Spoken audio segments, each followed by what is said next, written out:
Welcome to the class, students. We are in partial fractions. In continuation with the previous class, we resolve a fraction fx by gx into partial fractions.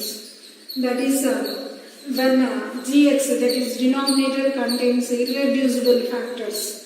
So when gx contains irreducible factor means which cannot be reducible, which cannot be expressed as a product of two polynomials whose degrees are less than the degree of given polynomial. Sorry, so we have to resolve fx by gx into partial fractions when gx contains irreducible factors. So that is our topic now. So for this we have some rules how to resolve fx by gx into partial fractions. According to the given rules, we follow the procedures. Okay, so now we have rule 3. What this rule 3 says is, see here, fx by gx, given fraction fx by gx is a proper fraction.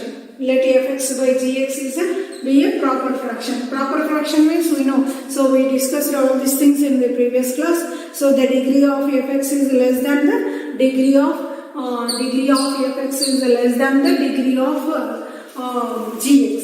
So the degree of numerator is less than the degree of denominator. Then that is that fraction is called a proper fraction.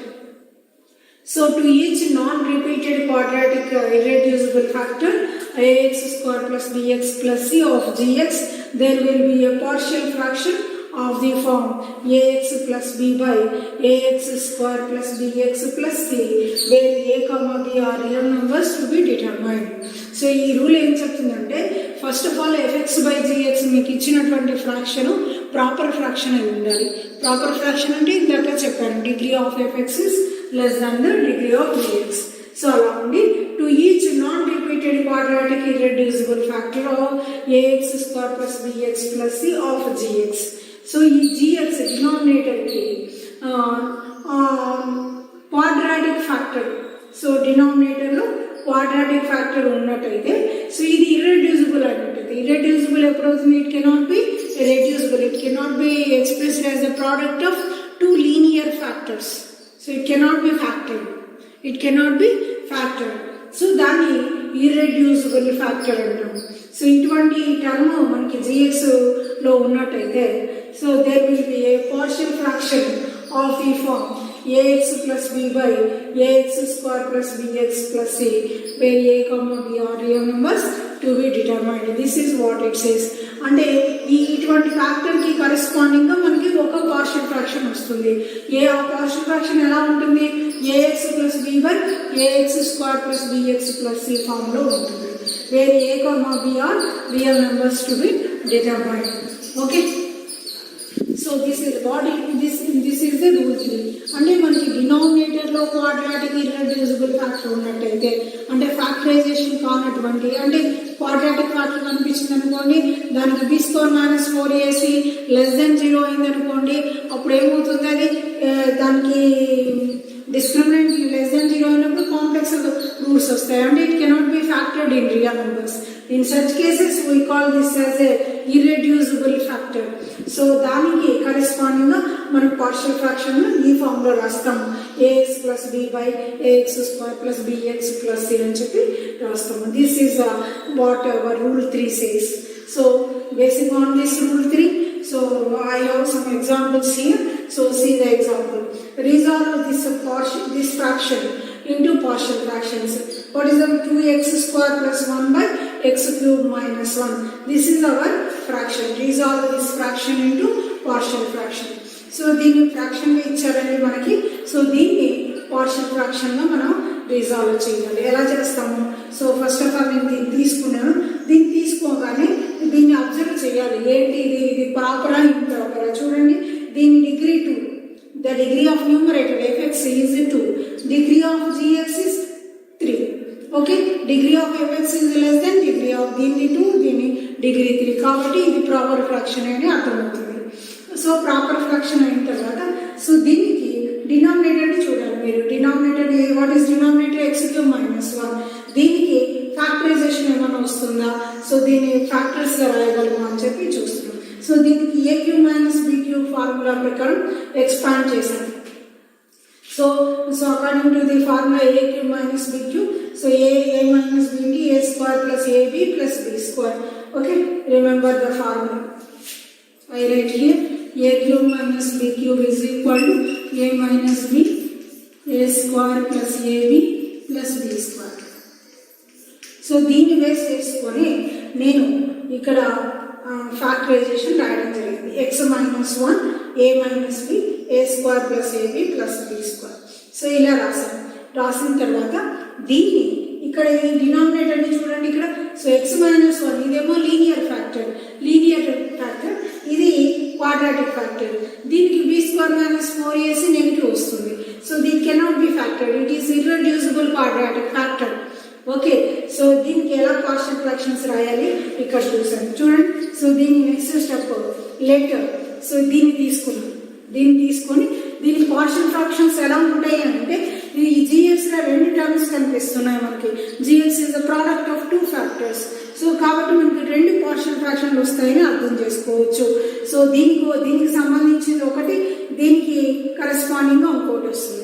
So దీనికి x minus 1 ఇది linear term, linear factor కాబట్టి corresponding to this factor x minus 1 we have the partial fraction of the form a by x minus 1 according to the previous class లో మనం చెప్పాం కదా linear term, linear factor ఉన్నప్పుడు ఎలా రాస్తామని. So కాబట్టి a by x minus 1 plus దీనికి సంబంధించి so ఇది క్వాడ్రాటిక్ ఇర్రెడ్యూసిబుల్ ఫ్యాక్టర్ అని చెప్పాను. దీనికి డిస్క్రిమినెంట్ నెగిటివ్ అవుతుంది కాబట్టి it cannot be factor. So that's why so దీన్ని ఇర్రెడ్యూసిబుల్ ఫ్యాక్టర్ అంటున్నాను. అందులో ఇది క్వాడ్రాటిక్ ఫ్యాక్టర్ కాబట్టి సో దీనికి ఇందాక చెప్పినట్టుగా దీనికి సంబంధించినటువంటి పార్షియల్ ఫ్రాక్షన్ ఇలా ఈ ఫామ్ లో ఉంటుంది. బిఎక్స్ ప్లస్ అంటే ఇక్కడ మేడం ఇక్కడ ఏఎక్స్ ప్లస్ బి చెప్పారు, ఇక్కడ బిఎక్స్ ప్లస్ సి రాశారు అని అంటే so ABC whatever it may be, AB and C we don't mind the letters, whatever letter we can do. So A ఇక్కడ పెట్టేశాను కాబట్టి BX plus C by X square plus X plus C. So AX plus B form లో ఉండాలి. ఏబీలు ఏమైనా పెట్టుకోవచ్చు, ఏబీలు కావచ్చు k l ఏమైనా పెట్టుకోండి. Okay, so that is b x plus C by X square plus X plus 1. సో దీనికి సంబంధించినటువంటి పార్షియల్ ఫ్రాక్షన్ ఇదండి, దీనికి సంబంధించినటువంటి పార్షియల్ ఫ్రాక్షన్. సో ఇలా అయిపోయింది. ఈ విధంగా 2 పార్షియల్ ఫ్రాక్షన్స్ మనం రాసిన తర్వాత now our aim is to evaluate the values of real numbers a, b and c. So దీన్ని ఈక్వేషన్ నెంబర్ 1 గా పెట్టాను. After finding the values of a, b and c, so just we substitute here. Okay, so నా next procedure ఏంటి తెలుసు మనకి. So take this, ఇక్కడ LCM చేశాను x minus 1 into this one and ఇలా వచ్చింది. So here, since the denominators are same, denominators are equal, we equate numerators. Denominators are equal, so that numerators are also equal. So now I continue here.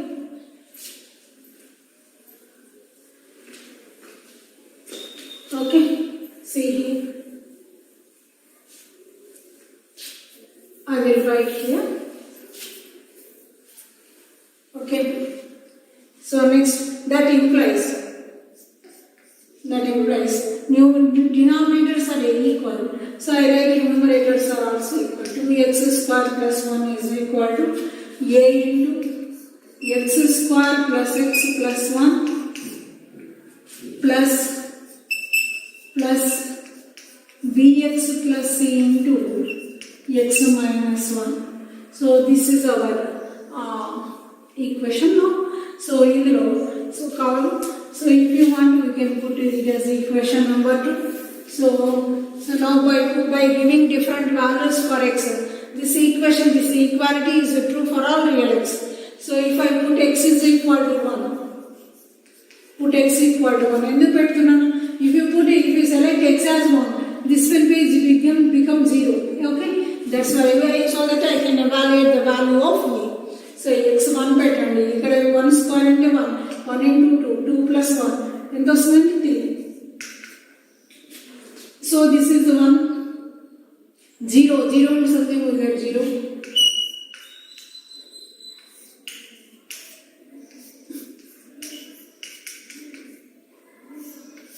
A is equal to 3/3, we get 1. Okay, so A వచ్చింది. Next B. So BC evaluate చేయాలంటే so మనకి ఇక్కడ A0 అయిపోవాలంటే ఇది ఎప్పుడు కూడా x² + x + 1 never becomes 0. So if you put any value, because all roots are in complex numbers, so it has no real numbers, so that's why in such situations what we have to do, equate the coefficients of like terms. So ఏం చేస్తానో చూడండి. So see here, equate the coefficients of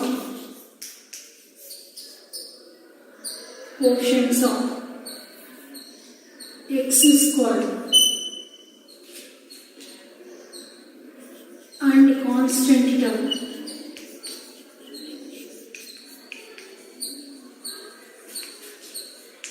on both sides.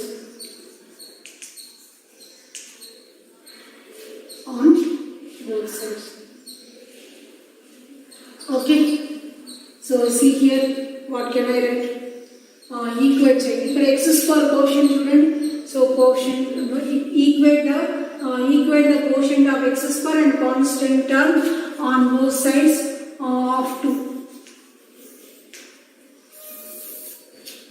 So చెప్పండి 2, ఇక్కడ x² quotient ఏంటి 2 అండి. So 2 is equal to ఇక్కడ ax² అంటే a, ఇక్కడ bx into x మల్టిప్లై చేయండి bx², సో కాబట్టి ప్లస్ b. a1 వచ్చింది is equal to 2 minus 1, ఏమొస్తుంది b equal to 1 వచ్చేస్తుంది. సో అలాగే constant terms both sides equate చేయండి.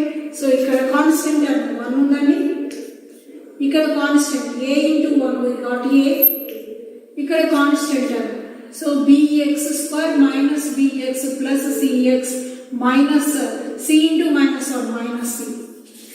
This implies 1 is equal to a1 minus c.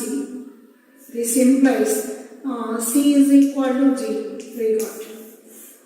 Okay, so we got the values of a, b and c. Substitute the values of a, b and c in 1. ఇక్కడ 1 ఉంది కదండి, 1 లో substitute చేస్తున్నాం. So substitute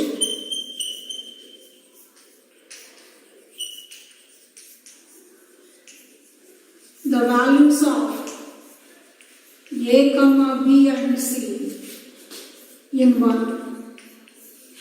Substitute చేస్తే ఏమొస్తుంది, ఇక్కడ ఉంది కదా మనం c here substitute చేయండి.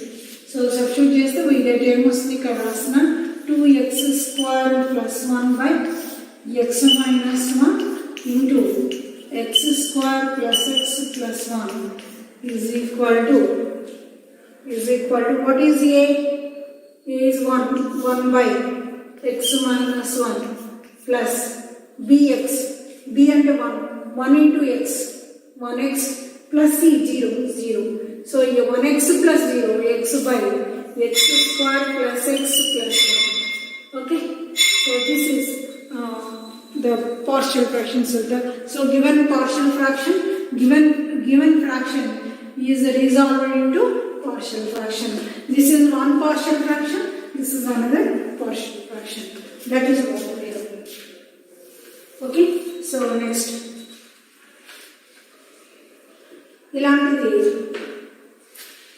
ఇలాంటిది పోటీ చేద్దామా.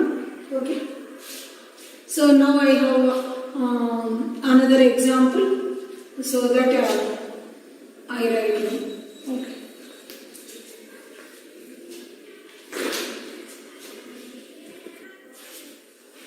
see students, here we have another example here.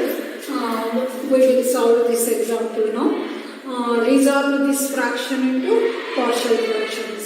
First of all, we have to observe whether it is a proper fraction or not. Proper fraction means the degree of, what is the degree of numerator? X cube 3. So అలాగే degree of denominator X square into X square X power 4. So the degree of numerator is దీని degree 3, దీని degree 4. So it is a proper fraction. Okay, proper fraction అని confirm చేసిన తర్వాత next you have to look at the denominator. So what is our denominator? This is the gx is this one. This is the product of two factors. So okay, two factors.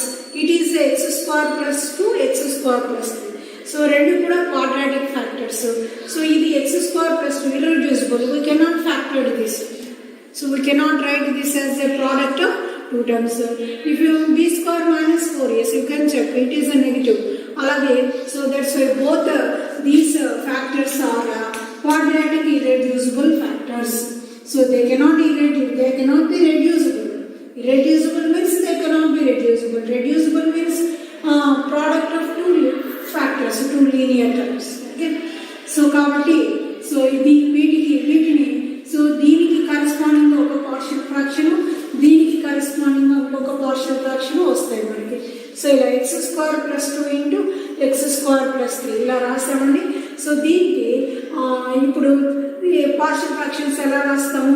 So see here. So దీని partial fraction see here. ఇది quadratic irreducible factor కాబట్టి so దీనికి corresponding గా మనకి ఏమొస్తుంది? ax plus b. Rule 3 ఏం చెప్తుంది? ax plus b by X square plus 2. This is the partial fraction.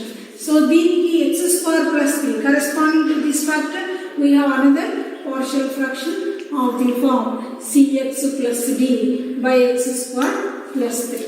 Okay, so these are the partial fractions. Okay, we can. So now, so the procedure is same. Taking LCM, see here. This is equal. Okay, LCM chesna. What is LCM? X square plus 2 product ax plus b into x square plus 3 plus cx plus d into x square plus 2. Okay, so taking LCM we got like this. Now see here, this implies, so since the denominator is same, numerators are also same, so I write like this: x cube plus x square plus 1 is equal to ax plus d into x square plus 3 plus cx plus d into x square plus 2. x square plus 2 ఇలా రాసామండి, ఇలా రాసాం. So now we have to determine the values of a, b, c and d. So real numbers a, b, c and d ని determine చేయాలి. అంటే taking some values for x, making some factor as a 0 so that we get. So here because both factors x square plus 3 and x square plus 2 both are మరి irreducible factors kabatti, so they cannot be 0 by taking any real number. So if that is the situation, so equate the quotients of like terms on both sides and solving we get the values of a, b, c and d. So ikkada chudandi, equate the quotients of like terms, equate the quotients of like terms on both sides.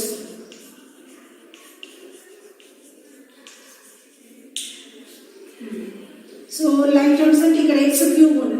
So ఈ both sides x cube coefficients, x square coefficients, x coefficients ఈ విధంగా మనం equate చేస్తాం. So x cube coefficients equate చేస్తే ఇక్కడ x cube దీని coefficient ఎంత ఉందండి? 1 is equal to ఇక్కడ ax into x square ax cube. So what is the coefficient of x cube? A. Okay, x cube coefficients equate చేస్తున్నాం. ఓకేనా? So next ఇక్కడ కూడా అంతే. cx into x square, cx cube, multiply చేయండి cx cube. What is the quotient of x cube? C. Okay, so x cube quotient equate చేసాం. So next ఇక్కడ x square quotient equate చేయండి. x square quotient తీసుకోండి, ఇక్కడ 1 ఉందండి, x square into 1, 1 is okay. Next x square, ఇక్కడ x square ఎక్కడ వస్తుంది చెప్పండి, bx square. Okay, bx square, quotient of x square is b. అలాగే ఇక్కడ dx square, okay, plus d. Next x quotients of x. ఇక్కడ x quotient, x term లేదండి కాబట్టి 0 పెట్టాను. x చూడండి, ax into 3, ax into 3, 3ax. What is the quotient of x? 3a. అలాగే cx into 2, 2cx. So what is the quotient of x? 2c. Okay, next constant terms, constant terms equate చేయండి. Constant term equate చేస్తే ఇక్కడ constant term 1 ఉందండి, ఇక్కడ constant 3b, ఇక్కడ d into 2 plus 2d, 3b into 3b plus 2d. Okay, now so equate like this. So equate చేసిన తర్వాత మనకి a plus c equal to 1 ఉందండి. సో దీన్ని మనము ఎలా అయినా రాయొచ్చు. So see here 3a is equal to దీని minus 2c, right? Minus 2c. Okay, minus 2c. ఇక్కడ a is equal to, what is a? 1 minus c. We write 1 minus c from this. So substitute the value of a is equal to 1 minus c. 2 minus 2c, 3 into, what is a? 1 minus c. See here, minus 2c is equal to 3 minus 3c. 3 minus 3c. So minus 2c minus 3c to వస్తే minus 2c plus 3c అంటే c is equal to 3 వచ్చి. So see here, minus 2c plus 3c is equal to 3. So c is equal to 3. C value వచ్చింది. When you got the value of c, here substitute the value of c.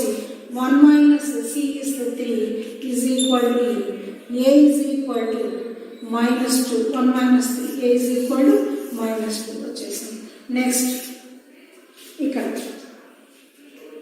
bb కావాలి కదా, b is equal to 1 minus 3. b is equal to 1 minus 3. Substitute the value of b here. So 1 is equal to 3. What is b? 1 minus b plus 2d. You see 1 is equal to 3 into 3 minus 3d plus 2d. What you get? Minus 3. So దీని యూతలు పంపించేసే 1 minus 3 is equal to minus 3d plus 2d. What you get? Minus 3.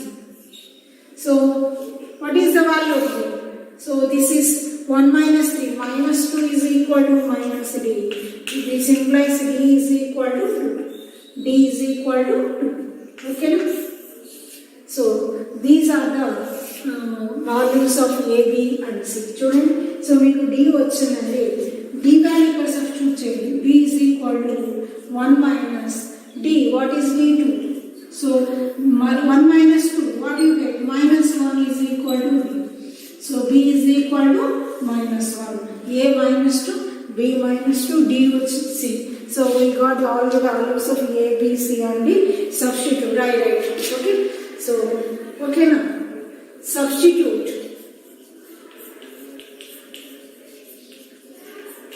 the values of a, b, c and d in one equation number 1 ఉంది కదా, substitute చేస్తున్నాను. చేస్తే we will see. So that is x cube plus x square plus 1 by x square plus 2 into x square plus 3 is equal to, see here, is equal to ax plus b. What is a? A is equal to minus 2. Minus 2x plus b. What is b? B, where is b? B is equal to minus 1. So that is minus 1 by x square plus 2. Ax plus b. Okay. Plus b, cx plus d. What is c? C, where is c? C is equal to 3. 3x plus d plus 2 by x square plus 3. So this is your answer. So the given fraction is resolved into two partial fractions. A, B, C values determine, correct values determine చేయాలి. మీరు salvation లో confuse అయ్యి తప్పు చేస్తే so marks you have to lose your marks. So very simple. ఇక్కడ ఏసీలో 2 equations ఉన్నాయి, బీడీలో 2 equations ఉన్నాయి. ఏ అండ్ సి తీసుకొని సాల్వ్ చేశాను. ఈ 2 ఈక్వేషన్స్ తీసుకొని solving equation A is equal to 1 minus c. Substitute the value of a here. So 3a is equal to 0 minus 2c. Minus 2c ఇక్కడ వచ్చేసింది. a value ఇక్కడ substitute చేస్తే we got the value of c is 3. Again put the value of c here. 3.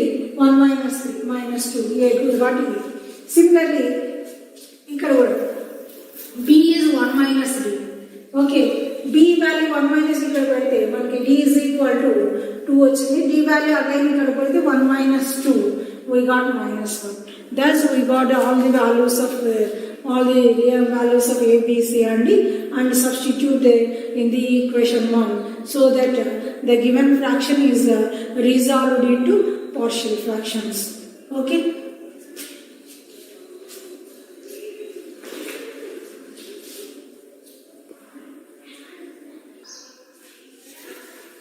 See students, we have another rule. Of the form. This one, see here. Let fx by gx be a proper fraction. What our rule 4 says is fx by gx is a proper fraction. So and gx means our denominator contains a factor of the form ax square plus bx plus c whole power n. That means repeated irreducible factor. So ax square plus bx plus c is a quadratic factor and it is irreducible. And whole power n means ax square plus bx plus c into n times. That means this ax square plus bx plus c is a repeated irreducible factor. So కాబట్టి ax square plus bx plus c whole power n ఇలాంటి factor మీకు denominator లో ఉన్నప్పుడు is a factor of g of x, then corresponding to this factor there will be partial fractions of the form. So ఇలాంటి factor మనకి denominator లో కనిపించినప్పుడు so ఏం చేస్తాము, దానికి పార్షియల్ ఫ్రాక్షన్స్ ఎలా రాస్తాము అంటే ఆఫ్ ది ఫార్మ్ అని చెప్పి ఇక్కడ చెప్తున్నాం. సో a1x ప్లస్ ఈ పవర్ n ఉంది కాబట్టి మనకి n పార్షియల్ ఫ్రాక్షన్స్ ఇలా వస్తాయి. ఎలా అంటే a1x plus b1 by ax square plus bx plus c. This is the first partial fraction. Next దీనికి పవర్ ఎంత ఉంటే అన్ని రాస్తాం. సో నెక్స్ట్ ఫ్రాక్షన్ ఇక్కడ ఏముంది, హోల్ స్క్వేర్ ఉంది. చూడండి ax square plus bx plus c, ax square plus bx plus c whole square and whole cube, అలా హోల్ పవర్ n ఇలా తీసుకుంటాం. సో ప్రతిదానికి న్యూమరేటర్ ఇలాగే రాస్తాం. చూడండి first one a1x plus b1, a2x plus b2, a3x plus b3, anx plus bn. So ఈ విధంగా because ax square plus bx plus is irreducible. ఎప్పుడైతే ఇర్రెడ్యూసిబుల్ ఫ్యాక్టర్ వస్తుందో అప్పుడు దానికి న్యూమరేటర్లో మనము linear factor ax plus b ఫామ్లో రాసుకోవాల్సి ఉంటుంది. So okay, these are the partial fractions when ax square plus bx plus c whole power n is a factor of denominator, that is gx.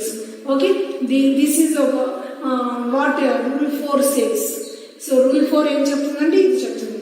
So మీకు gx అంటే డినామినేటర్లో ax square plus bx plus c whole power n ఫామ్లో మనకు factor ఉన్నట్టయితే, అంటే ax square plus bx plus ఎలా ఉండాలి, irreducible quadratic factor whole power n ఉండాలి. ఉన్నప్పుడు మనకు ఈ విధంగా n పార్షియల్ ఫ్రాక్షన్స్ వస్తాయని చెప్పి మనం ఈ విధంగా రాసుకుంటాం. ఓకే ఓకే, ఏం లేదు, డినామినేటర్ని ax² + bx+ ఒకసారి రాస్తాము, స్క్వేర్ క్యూబ్ అలా ఎంత పవర్ ఉంటే అంత దాకా రాస్తాము. ప్రతిసారి న్యూమరేటర్ని ఏం రాస్తాము, ax+b ఫామ్లో రాస్తాము. ax+b cx+d ఇలా రాసుకుంటాము. So that is what our forces. So based on the here we have example, resolve this into partial fraction. ఎప్పుడైనా సరే మనం పార్షియల్ ఫ్రాక్షన్స్ గా రాసే ముందు మనం ఏం చేయాలి అంటే అది ప్రాపర్ ఫ్రాక్షన్ కదా ఒకసారి చెక్ చేసుకోవాలి. సో దీన్ని పార్షియల్ ఫ్రాక్షన్స్ గా రిజాల్వ్ చేయమని చెప్తున్నారు. సో ఇది చూడండి, what is the degree of numerator 4, x⁴ అన్నమాట. సో ఇది x² ax² + 1 హోల్ క్యూబ్. దీన్ని ఎక్స్పాండ్ చేస్తే ఏమొస్తుంది, first term x² a+b whole cube form లో ఉంది, a క్యూబ్ రాయండి ఇదే కదా. So what is the degree of x? 6. Okay, so the degree, దీని డిగ్రీ 4 దీని డిగ్రీ 6 కాబట్టి ఇది పార్షియల్, ఇది ప్రాపర్ ఫ్రాక్షన్ అని చెప్పచ్చు. సో ప్రాపర్ ఫ్రాక్షన్ అయిన తర్వాత ఇప్పుడు దీనికి పార్షియల్ ఫ్రాక్షన్స్ ఎలా రాయాలో చూస్తాం. So see here, next denominator చూడాలి మీరు. ఇక్కడ డినామినేటర్ చూడండి, x² + 1 హోల్ క్యూబ్ ఎలా ఉంది, x² + 1 is irreducible quadratic factor and దానికి పవర్ 3 ఉంది, అంటే it contains repeated irreducible factors. So అయితే ఇక్కడ ఇది ఒక్కటే రిపీటెడ్ ఇర్రెడ్యూసిబుల్ ఫ్యాక్టర్ ఒక్కటే ఈ విధంగా ఉన్నప్పుడు ఏం చేయాలి, గతంలో కూడా చెప్పాను. అండ్ ఇక్కడ డినామినేటర్లో చూస్తే ఇది ఇన్ టర్మ్స్ ఆఫ్ x² లోనే ఉంది, ఇది x² ఇది x² ఉంది. ఇలాంటి సందర్భాల్లో అంటే ఇక్కడ ఇంకొక టర్మ్ ఏది లేనప్పుడు, అర్థమైందా? సో gx డినామినేటర్లో if the denominator contains only repeated irreducible factor, then అలాంటి సందర్భాల్లో put x² + 1 is equal to 1. This implies x² is equal to y minus 1. x² + 1 is equal to y. x² is equal to y. దీన్ని y గా assume చేసుకోండి, అప్పుడు ఇది y³ అయిపోతుంది. So then x² is equal to y minus 1. Convert the total fraction in terms of y లోకి convert చేస్తాను. So ఎలా చేస్తాను, see here. So now x⁴ plus 24x² plus 8 by x² plus 1 whole cube is equal to, so x⁴ అంటే ఏంటి, x² whole square. So this is x² whole square plus 24x² plus 8 by x² plus 1 whole square whole cube. So రాసానండి. ఇప్పుడు see here what I am writing. So this is equal to what is x square? X square is y minus 1. Very simple. Y minus 1 whole square plus 24 x square, 24x². x² is y minus 1. So convert the total expression, total fraction in terms of y. x² plus 1 is y³. Very simple. So this is, see here, దీన్ని expand చేసి simplify చేయండి numerator ని. See y² minus 2y plus 1 plus 24y minus 24 plus 8 by y³.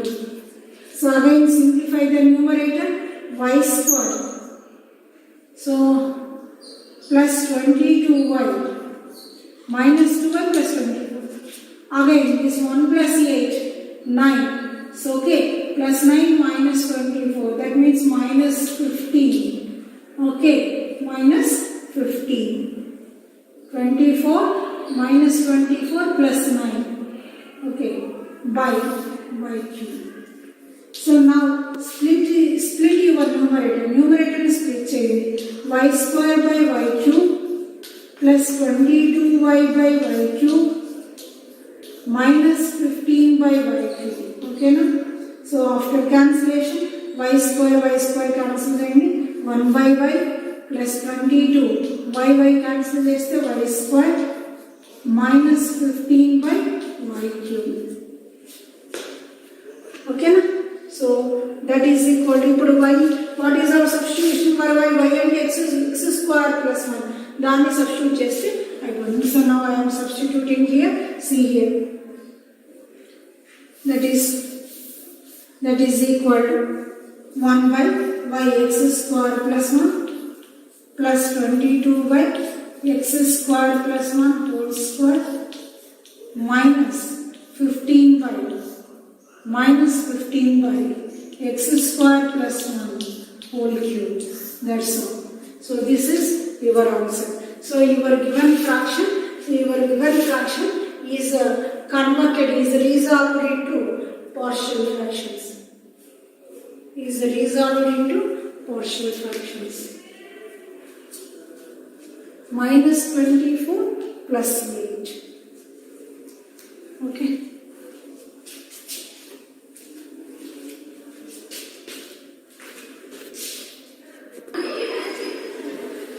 See students, here one other similar problem is here. I have given this for your homework. Resolve this into partial fractions. Same similar to that of the previous problem which we completed here. That is x power 4 plus 24x square plus 28 by x square plus 1 whole cube into partial fraction. This is the problem here. So similar to that of previous problem, you have to assume this x square plus 1 as y because the denominator contains the only repeated irreducible factor, quadratic factor. Put x square plus 1 equal to y and then x square is equal to y minus 1. Similar to that you can solve on your own. And I come to the next problem. So see here our next problem is like this. Resolve this into partial fractions. Each and every time you have to check your given fraction is a proper fraction or not. So ఇక్కడ చూడండి this into partial fraction. దీన్ని చూసినట్లయితే x cube plus x square plus 1. దీని degree అంతా 3. So ఇక్కడ చూడండి x minus 1 into x cube minus 1. x into x cube, x power 4. So దీని degree 3, దీని డిగ్రీ 4. సో కాబట్టి మనకి ఇది ప్రాపర్ ఫ్రాక్షన్ అని చెప్పి చెప్పచ్చు. సో వీళ్ళు నేను తీసుకొని దీనికి ఇది క్యూబిక్ పాలినామియల్. అంతేకాకుండా దీన్ని మనకి రెడ్యూస్ చేయొచ్చు. ఎలా అంటే a cube minus b cube formula apply చేసినప్పుడు this we can write this as a minus b into a square plus ab plus b square. a minus b into a square plus ab plus b square. ఈ విధంగా దీన్ని రాయడం జరిగింది. x minus 1 into x square plus x plus 1. ఓకేనా? ఇలా రాసిన తర్వాత so see here x minus 1 into x minus 1, that is x minus 1 whole square into x square plus x plus 1, x cube plus x square plus 1. ఓకేనా? So ఈ విధంగా రాసిన తర్వాత దీన్ని ఇప్పుడు ఈ ఫ్రాక్షన్ తీసుకున్నాను. So our given fraction is equal to this one. Now take this fraction. So దీన్ని తీసుకొని దీనికి పార్షియల్ ఫ్రాక్షన్స్ రాస్తున్నాను. So what is this? This is repeated linear factor x minus 1 whole square. Corresponding to this factor, we have two partial fractions, a by x minus 1 plus b by x minus 1 whole square, like that. So ఇంతకు చేసాము ఇలాంటి problems అలాగే వస్తుంది. Plus దీనికి so corresponding to this factor x square plus x plus 1, this is irreducible quadratic factor. Corresponding to this, you have to write cx plus d by x square plus x plus 1. Okay, so totally we have three partial fractions like this. Assume this as equation 1 and then so take this LCM. దీంట్లో three fractions ఉన్నాయి కదా, వీటికి LCM ఇలా చేసాను. x minus 1 whole square into x square plus x plus 1 and then numerator ఇలా. Okay, so and now since the denominators are same, equate the numerators. Numerators are also equal. So numerators అన్ని కూడా equal చేసాను ఇలా వచ్చు. So both LHS is equal to RHS. ఇది numerator X cube plus X square plus 1 is equal to ఈ numerator ఇక్కడ రాస్తాం. So now taking ఇక్కడ ఎక్స్ మైనస్ 1 ఫ్యాక్టర్ ఉంది కాబట్టి ఎక్స్ ఈక్వల్ 1 పెట్టినప్పుడు మనకు బి వాల్యూ వస్తుంది. ఇక్కడ ఎక్స్ మైనస్ 1 ఉన్నప్పుడు అంతా 0 అయిపోతుంది. If you put X at 1, X minus 1 will be 0.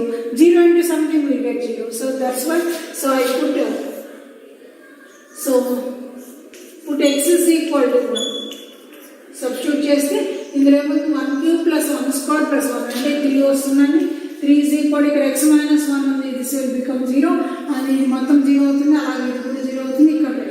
So that is equal to b into x square 1 కదా 1 plus 1 plus 1. This implies 3 is equal to 3b, b is equal to 1, b equal to 1 వచ్చేసింది. and now so ఇంకా ఈ term 0 అయినప్పుడు మనకు వస్తుంది. ఈ term ఇప్పుడు 0 కాదు, x square plus x plus 1, it is irreducible. So with the factors are not, the roots are not real numbers. That's why మరి ఏం చేస్తాము, సో ఇదివరకు అట్లాగే we equate the quotients of like terms on both sides so that we get some equations, and by solving those equations we get the values of a, b, a, c and d. So b is here we got. Okay, so I write equate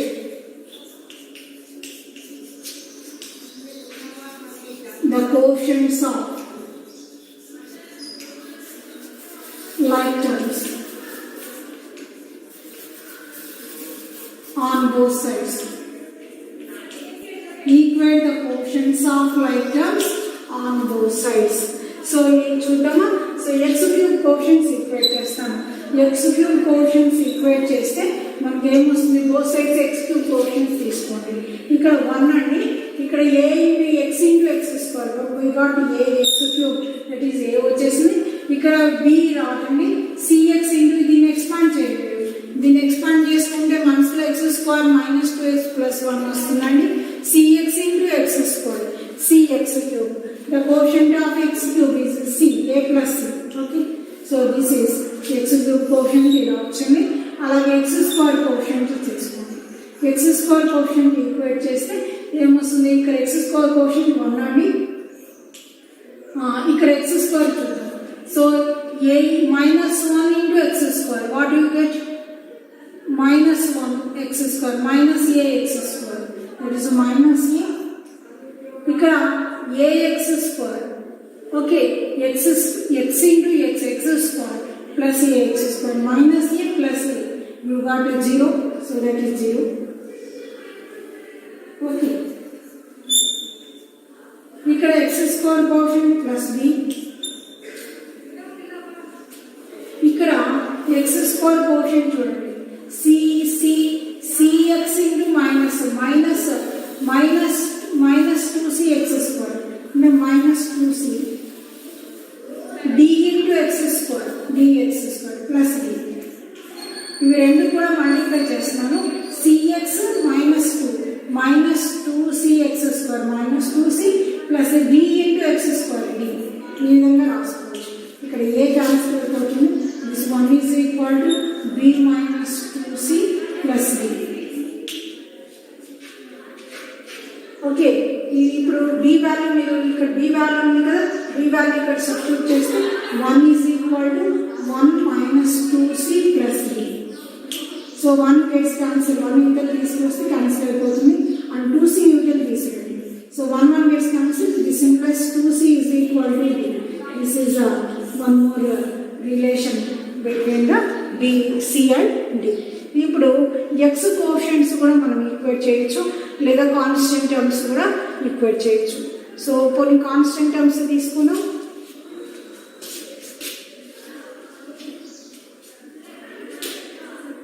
so I equate constant terms on both sides. So I am removing this. Okay. So take the constant terms on both sides.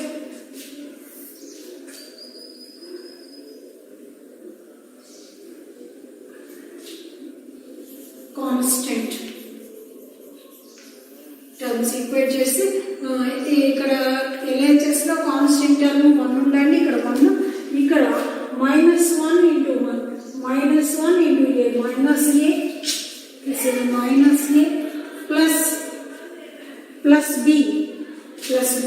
ఇక్కడ చూడండి b into 1 b into 1 b ఇక్కడ cx plus d into this one అంటే d plus d into 1 so we got d.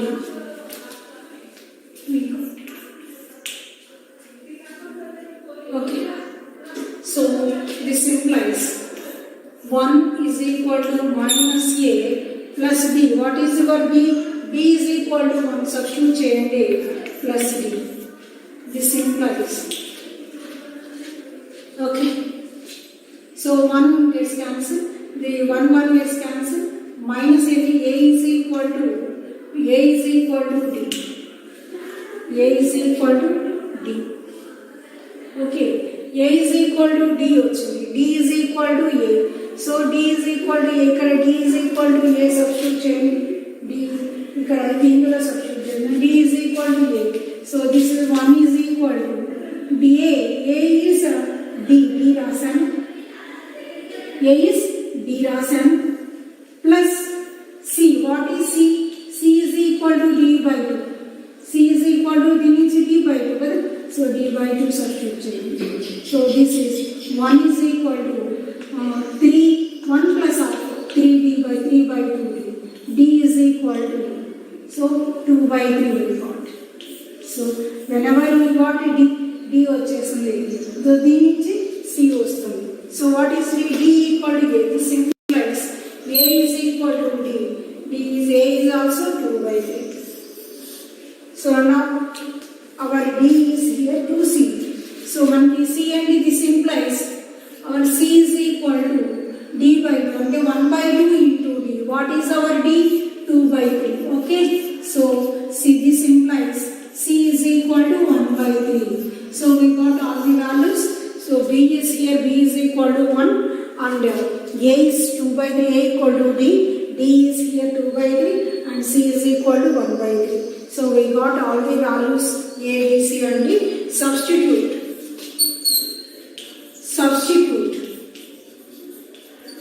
the values of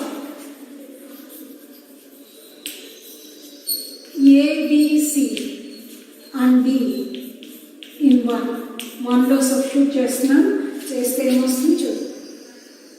So this is x cube plus x square. So this is, okay na? A, what is your a? Value of a is equal to 2 by 3. B is equal to 1. Our c, what is c? C is 1 by 3 cx plus d is 2 by 3. So this is our required solution. So that is ultimately what we write. So this implies x cube plus x square plus 1 by our given expression. What is given expression? X minus 1 into x cube minus 1 is equal to 2 by 3 into x minus 1 plus 1 by x minus 1 whole square. We write like this, plus x plus 2. This is by 3. I write by 3. X square plus x plus 1. So this is our. So that means whenever we are not getting the value of a real number by putting x is equal to some real number, then we go for equate the coefficients of like terms on both sides. So we equate the coefficients of x cube. X cube coefficients equate చేస్తే మనకి ఇక్కడ 1 is equal to a plus c ఇలా వస్తుంది. అలాగే x coefficients, x coefficients, constants ఇలా equate చేయడం ద్వారా మనకు వచ్చినటువంటి ఈక్వేషన్స్లో వేరియబుల్స్ని ఎలిమినేషన్ మెథడ్లో వేరియబుల్స్ని ఎలిమినేట్ చేసి we can find the values of ABC అండి. So this is your answer. ఓకేనా? This is your answer.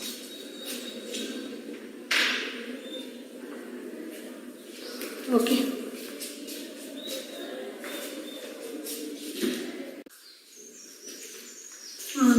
see here students, till now we resolve the proper fractions into partial fractions. And if a given fraction is a proper fraction, then we can divide that into partial fractions. So whereas now concept is improper fraction. We resolve improper fraction into partial fractions. How it is, we will see. See here, first of all I define improper fraction. A rational fraction fx by gx అంటే fx by gx a polynomial by another polynomial. fx by gx form లో ఉన్నటువంటి ఒక fraction ని is said to be an improper fraction if degree of fx is greater than or equal to degree of gx. అంటే fx numerator degree ఎక్కువ ఉన్నప్పుడు లేదా equal గా 2 degrees equal గా ఉన్నప్పుడు then we say that fx by gx is an improper fraction. So ఇంత ముందు చెప్పాను, so degree of fx is less than degree of gx అయితే అది ప్రాపర్ ఫ్రాక్షన్ అవుతుంది. అదర్వైజ్ అంటే degree of fx is greater than or equal to degree of g of x అయితే ఇది improper fraction అవుతుంది. So now we consider improper fraction when fx by gx is an improper fraction అయితే so దాన్ని partial fraction గా resolve చేయాలి. How to resolve fx by gx into partial fractions when fx by gx is an improper fraction. That is our concept now. Here we have two cases అని చెప్పి రాస్తాను. 2 cases అంటే ఏంటంటే ఈ improper fraction ని రెండుగా నేను డివైడ్ చేసుకున్నాను. ఒకటి ఏంటంటే degree of fx is equal to degree of gx. Degree of fx is equal to degree of gx. రెండింటి డిగ్రీ సేమ్ ఉన్నప్పుడు కేసు 1 గా తీసుకుంటాము. Degree of fx is greater than degree of gx. So fx degree ఎక్కువ ఉన్నప్పుడు పెద్దగా ఉన్నప్పుడు degree of fx is greater than degree of gx అయినప్పుడు case 2 గా తీసుకున్నాం. Here we have 2 cases. One case is the degree of fx is equal to degree of gx. Second case, degree of fx is greater than degree of gx. So in case 1 వచ్చినప్పుడు అంటే మనకి దగ్గర ఒక fraction ఉందండి, అది degree of fx is equal to degree of gx గా ఉన్నప్పుడు ఎలా చేయాలని చెప్తున్నాను. కేస్ 1 ఏమవుతుంది, degree of fx is equal to degree of gx అవుతుంది. we divide fx by gx. fx by gx, fx ని న్యూమరేటర్ ని gx తోటి డివైడ్ చేస్తాం. డివైడ్ చేసినప్పుడు according to the division algorithm dividend is equal to divisor into quotient plus remainder. So that is division algorithm. So ఇక్కడ మీకు కావాలంటే ఇలా చూపిస్తాను. సో fx ని మనం gx తోటి we divide, ఇక్కడ రాసాం కదా, we divide fx by gx. So fx ని gx తోటి డివైడ్ చేసినప్పుడు ఇక్కడ ఒక కోషెంట్ వస్తుందండి, ఇక్కడ ఒక రిమైండర్ వస్తుంది. So what is division algorithm? Dividend fx is equal to quotient into divisor plus remainder, that is k into g of x plus r of x అని చెప్పి రాశారు. వేరే వాట్ ఈస్ ఎప్పుడు కూడా ఇది ఎలా ఉంటుంది, మామూలు మీరు డివిజన్ ఆఫ్ రియల్ నెంబర్స్ లో కూడా చూడండి, ఇది ఎప్పుడు ఈ డివైజర్ కంటే చిన్నది అయ్యేంత వరకు మనం డివిజన్ చేస్తూనే ఉంటాం. So that's why r of x sometimes may be 0 and our degree of r of x is less than degree of g of x. That is what I meant. Where r of x equal to 0 or degree of r of x is less than degree of g of x అని చెప్పి రాశాను. ఇంకా what about this k ఏంటంటే ఈ రెండింటి degrees same కాబట్టి, so ఇక్కడ x cube ఉంది అనుకోండి, ఇక్కడ 2x³ ఉంది. ఇక్కడ ఏం రాస్తాం మనం, 2 రాస్తాం. 2x³ మల్టిప్లై చేసి రాస్తాం. అర్థమవుతుందా? సో కాబట్టి our k is a constant area number. ఎలా ఏంటి ఆ k అంటే k is the quotient of the quotients of highest degree terms in fx and gx. So fx లో gx లో హైయెస్ట్ డిగ్రీ టర్మ్స్ ఏవైతే ఉన్నాయో వాటి కోషెంట్స్ యొక్క కోషెంట్. సో fx ఇప్పుడు చూడండి, fx లో x³ ఉన్నది, ఇక్కడ x³ ఉన్నది, ఇక్కడ 2x³ ఉన్నది. సో ఇక్కడ కోషెంట్ ఏంటి 1, ఇక్కడ కోషెంట్ ఏంటి 2. So 1/2. This is quotient of the coefficients of highest degree terms of fx and gx. That is the story of k.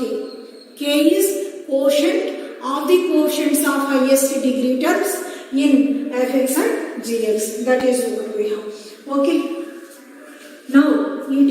Algorithm మనకి ఏదైతే ఇది వచ్చిందో దీన్ని I divide both sides by gx. దీన్ని gx తోటి డివైడ్ చేస్తే ఇలా వస్తుందండి. And next step is like this. ఇక్కడ k plus r of x by g of x. Because degree of r of x is less than degree of g of x. So కాబట్టి r x degree gx degree కంటే చిన్నదిగా ఉంది కాబట్టి ఇది ఏమవుతుంది, proper fraction అవుతుంది. R x by gx is a proper fraction. Okay, ఇది proper fraction అవుతుంది. ఇది k ఏంటో ఇందాక చెప్పాను. సో దీన్ని ఇది ప్రాపర్ ఫ్రాక్షన్ ఎలా మనం పార్షియల్ ఫ్రాక్షన్గా చేయాలో మనకు తెలుసు. సో గతంలో రూల్ 1 రూల్ 2 మెథడ్స్ యూజ్ చేసి మనం we can divide this into partial fractions. So okay, this is the method when fx by gx is an improper fraction and also falls under case 1, that is degree of fx is equal to degree of g of x అయినప్పుడు మనం ఈ విధంగా చేస్తాం. So దీనికి నేను ఒక example చేస్తాను ఇప్పుడు. ఓకే,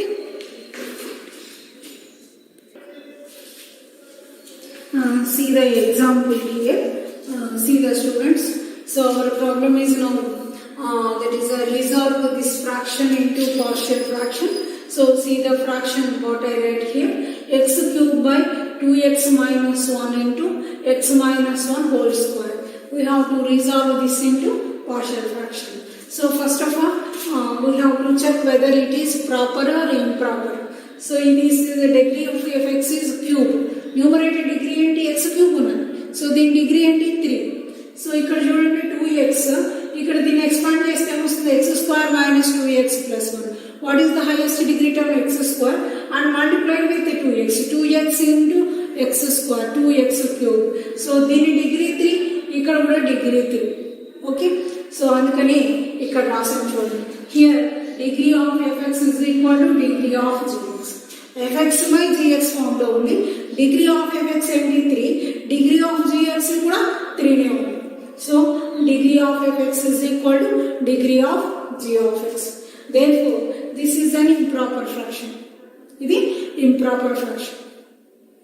సో ఓకేనా, ఈక్వల్ టు అయినా degree of fx is greater than degree of gx అయినా అది improper fraction అవుతుందని మనకు తెలుసు. సో ఇలా రాసానండి. అండ్ ఇప్పుడు ఏం చేస్తున్నాం, ఇందాక ఎక్స్ప్లెయిన్ చేసినట్టుగా సో దీన్ని fx by gx is equal to ఏం చెప్పాను, fx by gx is equal to, remember the rule, this is equal to k plus r of x by g of x. So okay, what is k? K is the quotient of the coefficients of highest degree terms of fx and gx. So ఈ fx లో highest degree term ఏంటి x cube, దాని coefficient ఏంటి 1 into x cube. So 1 by అలాగే gx లో gx ని multiply చేయండి ఏమొస్తుంది, హైయెస్ట్ డిగ్రీ టర్మ్ ఏమొస్తుంది మీకు 2x into x square, 2x cube. Okay, 2x cube లో what is the coefficient 2. So 2. So highest degree terms ఏవైతే ఉన్నాయో వాటి కోఎఫిషియంట్స్ ను బైగా రాయడం. ఇది fx by gx. fx లో హైయెస్ట్ డిగ్రీ టర్మ్ ఏంటి x క్యూబ్, దాని కోఎఫిషియంట్ ఏంటి 1. gx లో హైయెస్ట్ డిగ్రీ టర్మ్ ఏంటి 2x క్యూబ్, దాని కోఎఫిషియంట్ ఏంటి 2, 1/2. This is our k. ఇక్కడ k చెప్పారు. Okay, k plus r of x by g of x. r of x అలాగే రాసాను. What is r of x? Remainder. అంటే degree of r of x ఇందాక చెప్పాను కదా, degree of r of x is less than degree of g of x. Okay, కాబట్టి this rx by gx is a proper fraction అని చెప్పారు. సో ఇలా రాసిన తర్వాత లెట్ x cube d is equal to 1/2 plus అలాగే ఉంచాము. ఇది ప్రాపర్ ఫ్రాక్షన్ కాబట్టి దీన్ని we can resolve this into partial fractions. This is equal to denominator చూడండి ఎలా ఉంది. సో 3 టర్మ్స్, ఇది రిపీటెడ్, ఇది non repeated linear factor. So a by 2x minus 1 plus b by x minus 1 plus c by x minus 1 whole square. So this is our partial fraction గా రాసాను ఇలా. ఓకేనా, now next procedure is as usual. So ఇక్కడ x cube గా ఇలాగా ఉంచాను and దీనికి LCM చేశాను. What is the LCM? 2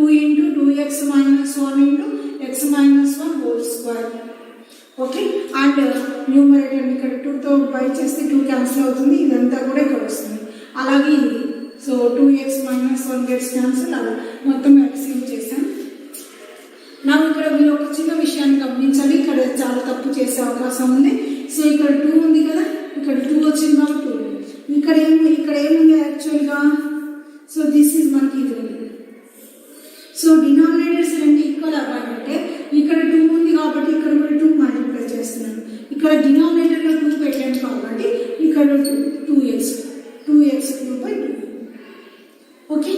So we need 2 in the denominator, that's why I put 2 in the numerator also.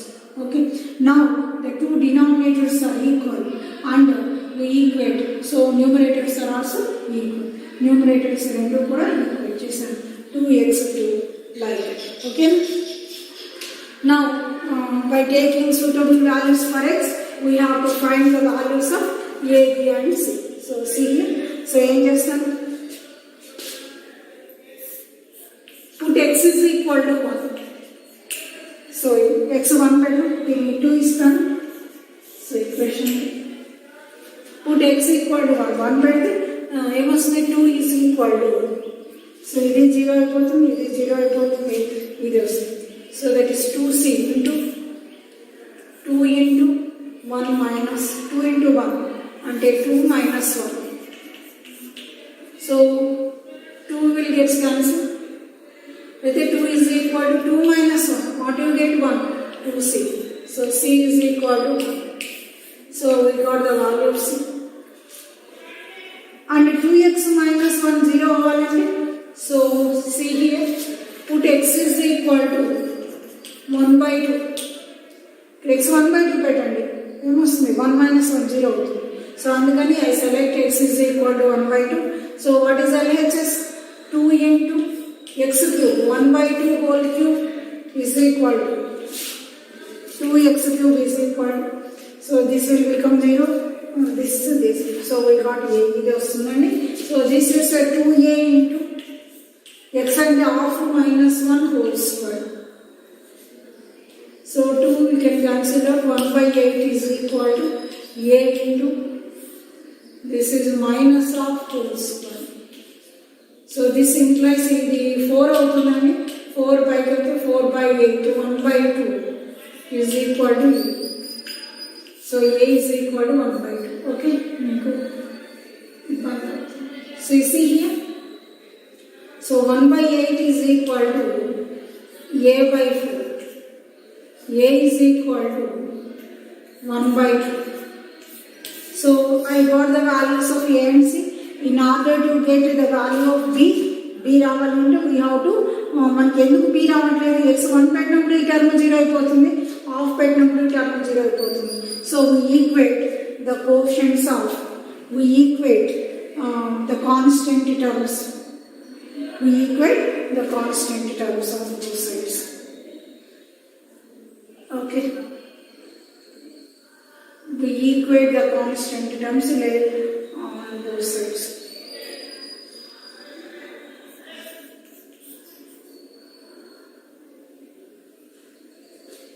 Or simply constant term అనొచ్చు, లేదా put x equal to 0 పెట్టేయచ్చు. మనం 0 పెట్టినా కూడా మనకి ఈ విధంగా ఆన్సర్ వస్తుంది, లేదా అలా కూడా పెట్టచ్చు. చూడండి, put x equal to 0 పెడితే ఏమొస్తుంది, కాన్స్టెంట్ టర్మ్స్ వస్తాయి. x 0 put x equal to 0 on both sides of 2. Okay, 2x cube అంటే 0 is equal to, ఇక్కడ x 0 పెట్టండి, ఇది 0 ఇది 0 అంటే -1 హోల్ స్క్వేర్ అంటే 1 అంటే -1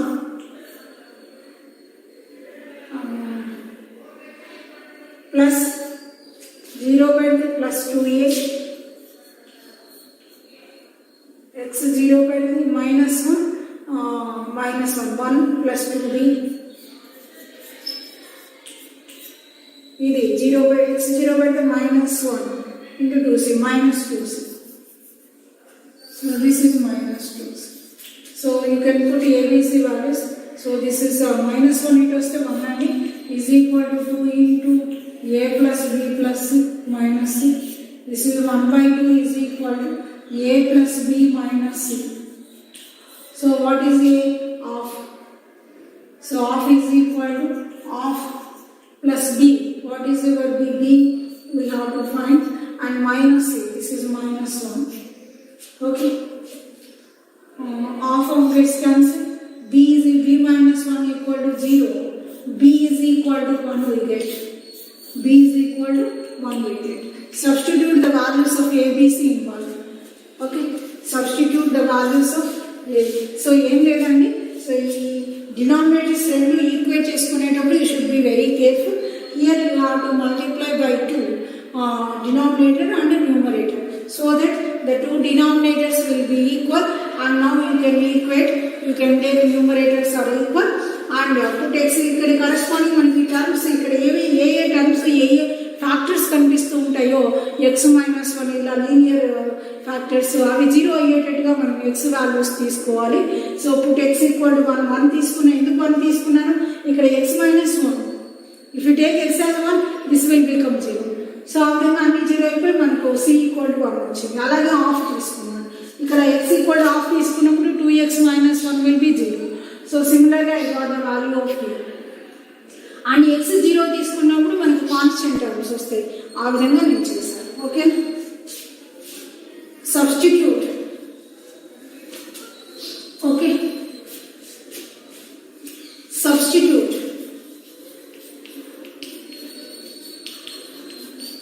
the values of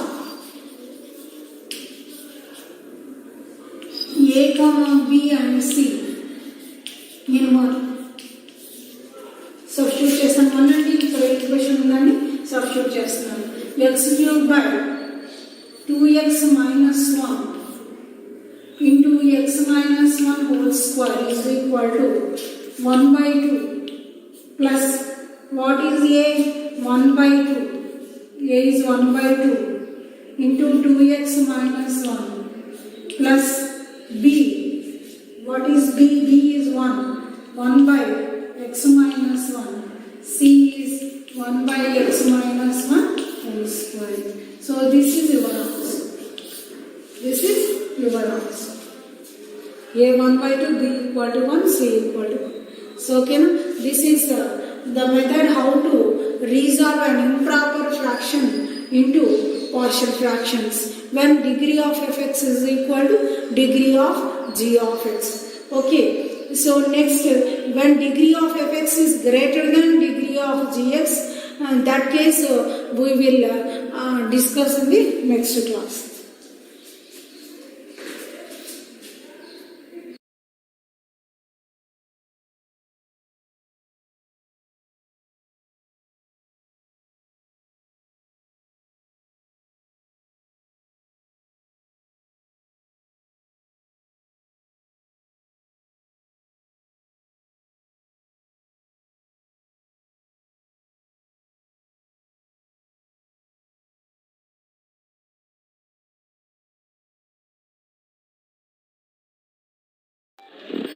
Welcome back to the online sessions for Ananda.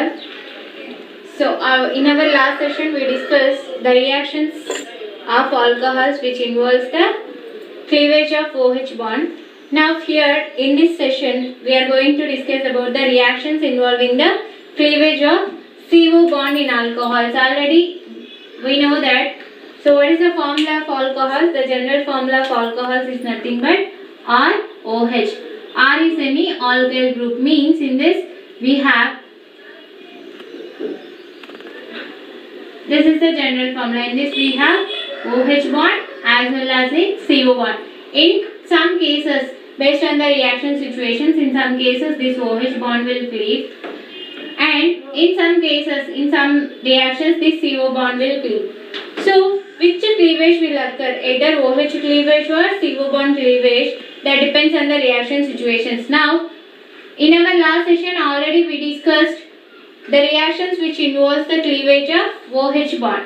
In this session we are going to discuss about the reactions involving the cleavage of CO bond.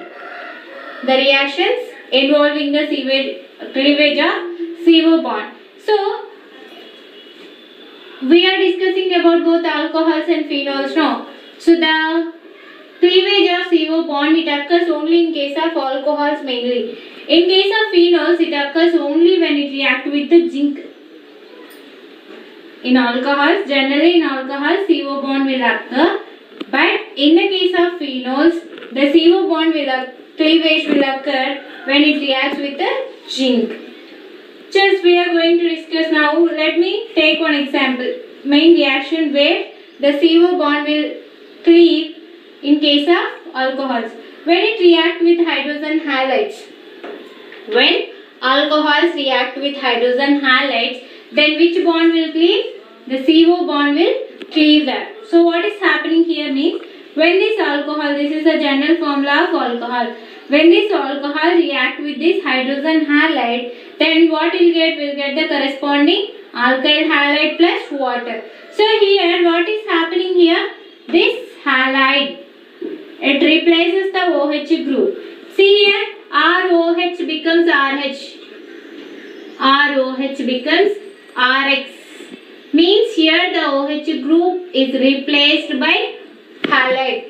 The hydroxide ion is replaced by halide, or hydroxyl group is replaced by the halide. So here which bond is cleaving? Which bond will undergo cleavage? Now see here, the bond in alcohol, alkyl means nothing but, R means nothing but any alkyl group. So here CO bond is undergoing cleavage. So when it undergo cleavage, what will happen? The OH hydroxyl group is replaced by the halide. That's why only ROH becomes RX here.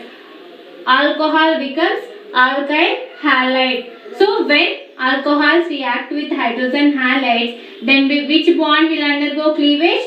Here the CO bond will undergo cleavage. Now see here, they gave one example, ROH, when it reacts with hydrogen chloride in the presence of zinc chloride. Here zinc chloride is acting as a catalyst. Then what will get? Will get RCl, alkyl halide plus water.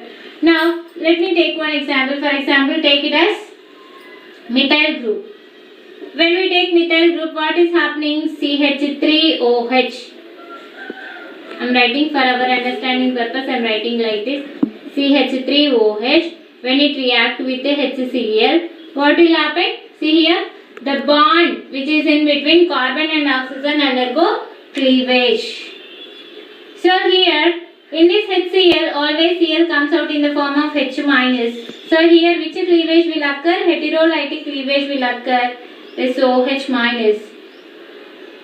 When heterolytic cleavage occurs, due to more electronegativity, the paired electron or the shared electrons will shift towards the bond pair of electrons will shift towards oxygen. So it comes out in the form of OH minus. And in HCl, due to more electronegativity, always Cl, it comes out in the form of Cl minus. That Cl minus can come and form a bond with this. Then what will get? Will get CH3Cl plus H plus OH minus will combine to form water molecule. So when I take just here in the place of alkyl group, I took one example as methyl. For example, now take ethyl group, ethyl alcohol, CH3, CH2OH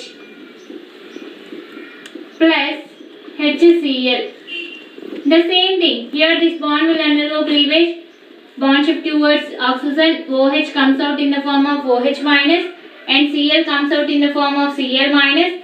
That Cl minus come and attack here, then we'll get ethyl chloride CH3, CH2Cl plus here when Cl comes out in the form of Cl minus, when chlorine comes out in the form of chloride ion, then it will become H plus. H plus and OH minus will combine to form a water molecule H2O. So when any alcohol react with the hydrogen halide, then what you get? Will get the corresponding alkyl halide plus water molecule.